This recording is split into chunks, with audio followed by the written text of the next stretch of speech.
wanted to give school officials a chance to talk with us more in depth about safety, so we invited the school board vice president, Renatta Cooper, to join us live. Thanks for being here, Renatta. You're very welcome. So you saw Nikki's report. What did you think about the gaps in the gates, the campus gates? The gap in the gate at on the Blair campus seemed to me like something that happens when your schools are open to public use. You may know that we have a shared use ordinance with the city, and particularly at Blair, the tennis courts are in heavy use by members of the community on the weekends. They are not just used by our students, and one of the byproducts of that is that there are increased maintenance, there are increased issues, and if you look at that, where the gates were, they were over by the tennis courts, which are in heavy use. I understand some of the neighbors are actually complaining that they're getting so much use, but that's what we wanted. We want the green space to be shared. It looks to me like somebody opened that to have a shortcut to the tennis courts, and I think it's difficult. We are not trying to have our schools be armed camps, and that's one of the things that happened, and so I think they just need to tighten that up. And I don't know, the city's responsible for the space on the weekends when they're open for public use, and there's supposed to be a patrolling and a monitoring of if anything comes up, they're supposed to let us know and take care of it. And so that just seems like something that had not been taken care of yet. It's in keeping with what we're trying to do, but the bigger part of your story, when you spoke about the 1995 and the metal detectors and the dogs and all that stuff, my son was in school then. Mm-hmm.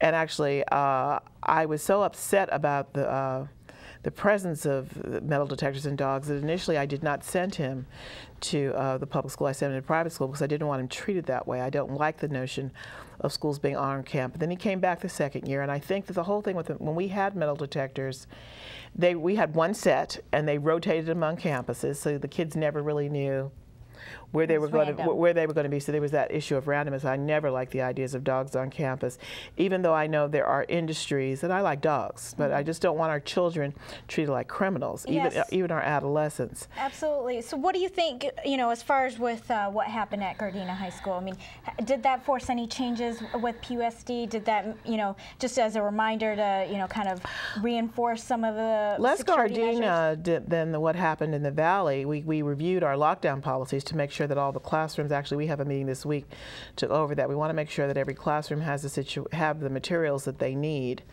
in case you're put in a lockdown situation, because that was also one of the problems when we had the lockdown situation at Blair, where there was no gun found, and actually the kid with the gun that was supposed to have been at school was found hours later at a student's home. Well, given the lockdown, I don't think they got it out of school and took it home. I think it was never there. I think the bigger issue from my perspective is, and it's something that the parents said, communicating with your child, with your student, particularly your adolescent, to let school officials know what's going on. Because the boy in Carson who had the gun in his backpack, apparently this was not the first time he'd bought it. And his friends knew he bought it, and they knew why. And so there's this whole issue in terms about why did this happen, how did this happen. So if the kids aren't talking to their parents, I mean, what is the school doing to proactively make sure that, obviously, most kids, if they're going to have a gun, might not be telling others. So, or, you're saying the friends were Adolescents always tell their friends. How is the school proactively handling this? Adolescents always tell their friends, and I don't think you adults can crack the code of adolescent signer. They had metal detectors at Carson. It didn't make. But they weren't being used, correct? But it didn't make any difference because the kids knew and weren't telling.